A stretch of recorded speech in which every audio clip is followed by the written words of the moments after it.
What's going on? I'm Sam. I haven't been working much on the bus the past couple days, but when it came with a couple broken bus lights. These aren't super expensive, but they're expensive enough I didn't really want to buy a bunch. So I'm going to tell you about how last year I made a mold to make these replacement taillights. This is actually not the original, it's a replacement that I was able to make myself. There's a couple imperfections from the pouring process, but I want to show you exactly how I did this. But overall, the quality is really good, and it's more or less an exact replica. This is one of the first ones I made without any tint, just to see how it would come out. You can see this one's a little warped, and that's because I took it out of the mold early, so it was still a little flexible and not fully rigid yet. So this is the mold that I made.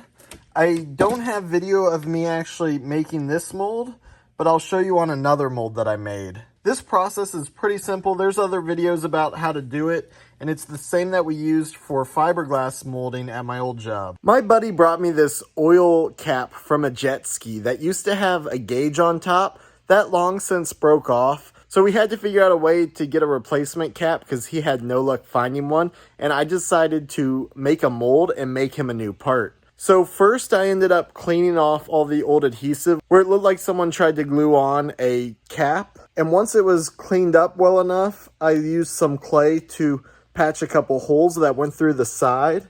And then I made a base and made what I thought would look like the top of the cap. Since this was missing, I had to put it in so the mold would pick it up. Originally I was going to put an S on there, but I decided to take that off. Somehow I don't have the footage of this, but I made some sides to this mold and a few locator marks before pouring the Mold Star silicone rubber. Once that was cured, I was able to remove the sides, get the first half of the mold out. I coated both the part and the first half of the mold with the mold release, put them back together, and this time I had to change a little bit of that cap I made because the top wasn't as important as blocking off the bottom of the threads, but keeping enough threads for this to engage. So after I had that all together, I was able to mix up some more silicone rubber, just making sure I had the right ratio. And then I slowly poured that into the part in a small stream to get rid of any air bubbles and completely filling that mold. Once the silicone rubber's poured, you really just have to be patient and wait for that to cure. There's nothing worse than opening a mold too early. I had a little bit of trouble releasing this mold just because the screw was caught in there and it also had these spikes to prevent it from turning. But since this stuff is really flexible, it was able to release. And then I poured the first test part and this came out pretty good. It's really not pretty, but it will do exactly what I need it to. And that's all that really mattered for this part. This came out pretty ugly, but with the little rubber O-ring up here, it would be a working oil cap. I especially messed up on the top here. I also worked on making a battery cover for my Ryobi stereo, since I have two of them and one of them was missing the battery cover, as well as making some props for Peter, though we had a pretty bad material reaction up here. The biggest problem I had when doing this last year was I had a bunch of incompatible mold materials that were either reacting with the mold releases, the materials I was molding, or something I haven't even found out yet.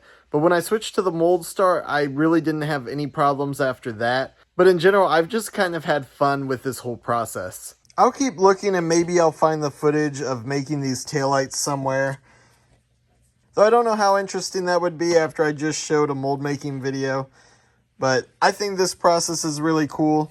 These turned out really good. I found out that I had some tint spill, so I've been cleaning that up. These are the types of tint that I've been using for the clear molds.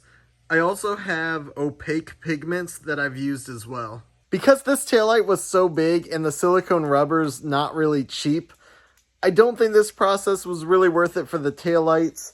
It is if I replace all of them, though I think they have to be blacked out anyway and only a few of them are cracked. So I probably ended up spending more money than just going ahead and buying taillights, but whatever. Now I have something really cool that I can say that I molded. This thing really does look like you've bought it until you start looking up close. There are some imperfections, but I mean, yeah, it's a taillight. Anyway, thank you guys for watching. I hope you enjoyed this video, and I will see you in the next one.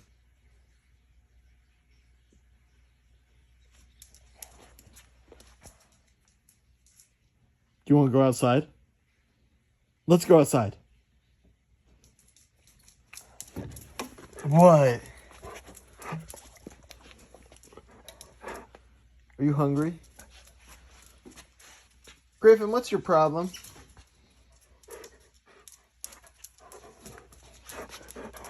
Can you do sit? Good boy. What do you want?